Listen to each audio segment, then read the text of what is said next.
Hi guys, Bwana Yesu asifiwe. Praise the Lord. Amen. Karibu kwenye channel yetu. My name is Arnold Desmond and my name is Jacqueline Wakristo. And together we are Wakristo family. Yes. Yeah. Karibu sana. This is our first video kuwakaribisha katika channel yetu. Sisi as a Christian family tuko hapa kwa ajili ya describe what will be happening on our channels. Yeah. Channel yetu itakuwa inahusisha mambo ya familia, yani ndoa, itakuwa inahusisha kuhusu mambo ya mapenzi, imani, yani we're just going to have fun. Tunajua kabisa tutaenda kuenjoy na mtaenda kuenjoy pamoja nasi. Yeah. Karibuni sana.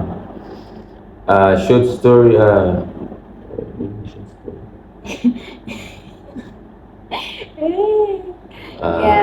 But kwenye video ya leo tunaenda kuelezea jinsi gani mimi na mume wangu hapa tulikutana.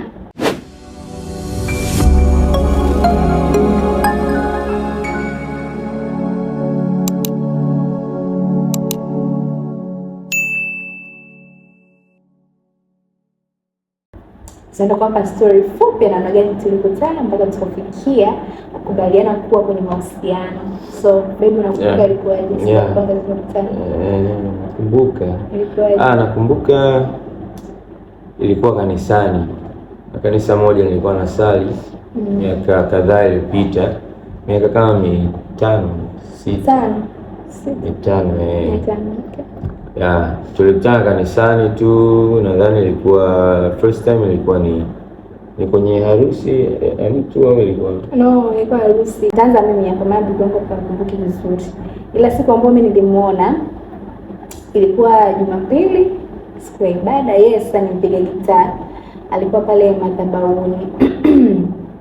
So, ukiachana na hiyo siku notice muda huo, lakini ni mtu ambaye obviously ukiwa kanisani utamwona kwa sababu ni mtu ambaye anasimama madhabahuni. Lakini baada ya ibada sasa nikaa nimetoka, nikaa naongea na watu. Watu nikaa naongea nao pale, tunapiga story. Nageuka upande wa kushoto hapa ndindi.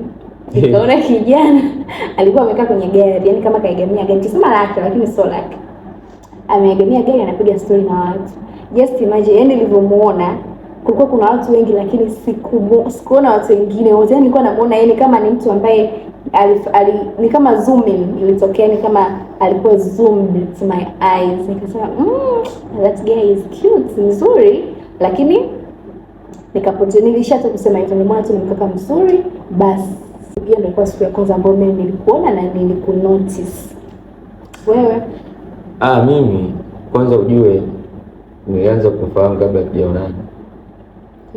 Mimi nilimfahamu mke wangu ilikuwa kupitia story kabla sijamuona kabisa live. Na yes, na the way nilivyomfahamu ni tofauti na nilivyokuja kumjua.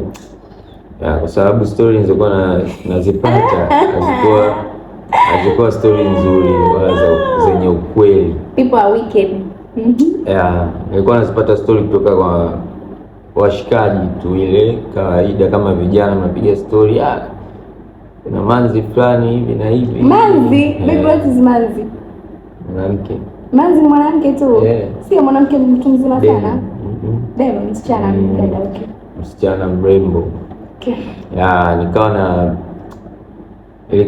Nilikuwa napokea stories za namna fulani kwamba she is cute na nini, lakini anapenda wana muziki.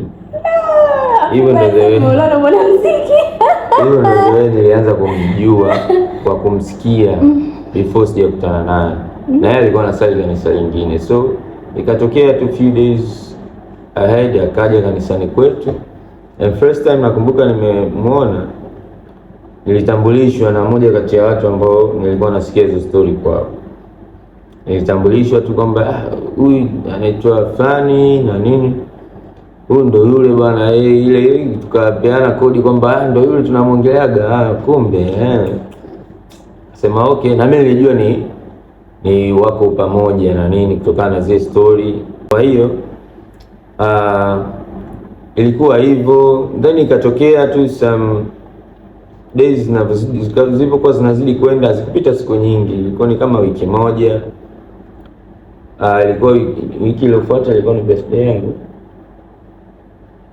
Wiki iliyofuata mimi sijui bado siku ambayo niliona. Japo tuongelee siku ambayo tulionana. Nakumbuka ilikuwa ni mwishoni mwa mwezi wa 7 2020. Siku saa ambayo tumekutana. Siku yaani ndio nimeanza kukuona. Kwenye introduction ile kuja katambulisha, nakumbuka ilikuwa chini ya mti. Nakumbuka ilikuwa chini ya mti, akaja bwana huyu anaitwa fulani, huyu ndo ule bwana tu kikodi ile. Kwa hiyo nikajua nikadhani kwamba labda ndo mtu wake. Kwa hiyo mimi sikuchukulia ile, nikajua tu labda kawaida tu. Na mimi kutokana na vile ambavyo nilikuwa na expect kuwa na mwanamke aina gani, nikawaza tu kwamba siwezi kuwa na mtu kama huyo. Kumbe nilikuwa sijamjua vizuri. Kwa hiyo wiki ikapita, ikawa birthday yangu tarehe 2 mwezi wa 8. Lakini kabla hujaendelea, naomba tu niseme kitu. Kwa kipindi hicho sasa nimehamia kwenye hilo kanisa lenu. Ni kipindi ambacho yani nilikuwa ndo nimeokoka sasa ile serious, kwa sababu niliokoka nilipokuwa chuo mwaka wa 2. Na ndio ilikuwa miaka hiyo, ilikuwa 2020 nilikuwa nimeokoka. Kwa hiyo lengo la mimi kwenda kwenye ile kanisa, nilikuwa nimewafuatilia kwenye mitandao, kama nikaona wanafundisha yani mafundisho ambao kama wewe ni Mkristo mdogo ukiyasikiliza utakuwa vizuri kiimani. Nikakombea na kanisa ambalo nilikuwa ninasali. Nikaona tu ni kanisa ambalo yani nimesali tangia nipo mdogo, lakini sikui kiroho. Kila siku niko pale nilikuwa nahitaji more. Nilipoenda kwenye ile kanisa, lengo langu lilikuwa ni kumjua Mungu zaidi, kupata mafundisho ile yenyewe na mimi nizidi kukua kiroho. Lengo langu halikuwa kabisa kukua kwenye mahusiano at that time kabisa. So kwa hiyo ndio hivyo, katokea wiki ikapita, ikaja siku ya birthday yangu tena, ikaangukia Jumapili kama kawaida Sunday service. Tukatoka ibadani bwana, kashangaa No, umeruka. Umesahau kabla ya hapo babe. Nishakumbuka. Ilikuwa before Jumapili kulikuwa kuna mkesha wa nani? Ni high praise au ilikuwa ni kama mkesha fulani wa ibada siku ya Ijumaa kuamkia Jumamosi. Tukakutana tena bwana.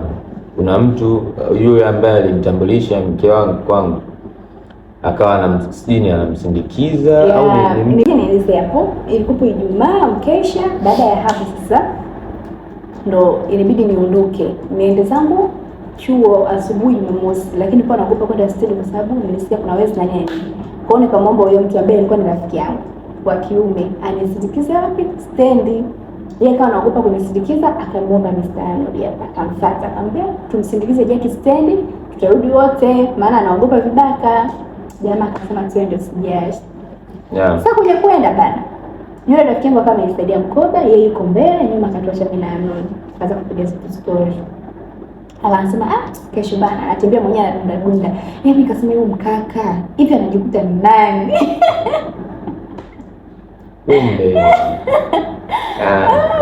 Anajikuta nani? Anasema kesho birthday yangu bana, nataka kanisani nimwambie mchungaji waniombee, waniimbie happy birthday. Anasema yani hivi ni birthday ni kitu cha kusumbua watu makanisani mpaka wastopi ibada ya kuimbia wewe? Akilini kwangu tunawaza hivi. Nikamwambia hongera, happy birthday in advance, una miaka mingapi? Akaniambia 22. Ndio. No. 2020 kwa mwaka 22 baby. 22. So tutakuja kumaliza story yetu baadaye. Bolt yetu ameshafika, tunasema tunaenda, kwa hiyo tutamaliza story baadaye. See you after. Bye, see you later. So guys, unfortunately tumeshindwa kumalizia video yetu ambayo tulianza kuelezea namna gani ambavyo mimi na mpenzi wangu tulikutana, kwa sababu unajua ukiniona unaweza kujiuliza mbona kali mbadilika. Bibi, unaweza kawaelezea kilichotokea jana? Tunamshukuru Mungu kwanza kwa kuwa bado tuko salama, and all that happened yesterday. kwa kweli hatukutegemea, lakini yametokea. Tulienda hospitali kwa lengo la kwenda kutreat jino. Ni meno mawili. Yeah. So what happened ni kwamba jino moja lilishindikana kushika ganzi, kwa hiyo ikawa ni ngumu kutreat, yaani wakati ukawa ni mgumu, mke wangu akawa na maumivu kama unavyoona, nimevimba kidogo. Jana alikuwa analia kama mtoto, nikabembeleza kama katoto. Yeah, kwa ndo hivyo, tunamshukuru Mungu. Asi alikuwa experience tough, lakini Mungu alitutoa kwa kweli. Yeah. Kwa ndo hivyo tukashindwa kurudi tena kuendeleza kile ambacho tulikuwa tumekianza. So yeah. Lakini Mungu wangu umekaaje? Okay. Lakini tutarecord video nyingine ya kuwaelezea jinsi gani mimi na mume wangu tulikutana na ikawaje, tutakuja kuwaelezea. That's so far guys. Asanteni kwa kuangalia video yetu na Mungu awabariki sana. Tunawaomba msiache kusubscribe. Kama unaangalia video hii na hujasubscribe, tunakuomba usubscribe kwenye channel yetu, itakuwa mtusupport sana. Si ndio baby? Yeah, kabisa. Yeah. Ili uendelee kupata zile notifications za mwendelezo wa content ambazo tutakuwa tunaposti. Kwa hiyo msisahau kusubscribe, msisahau kulike, comment na kushare. Tunawapenda sana na kwaherini. Yes, bye. Bye. Amani sana. Bye.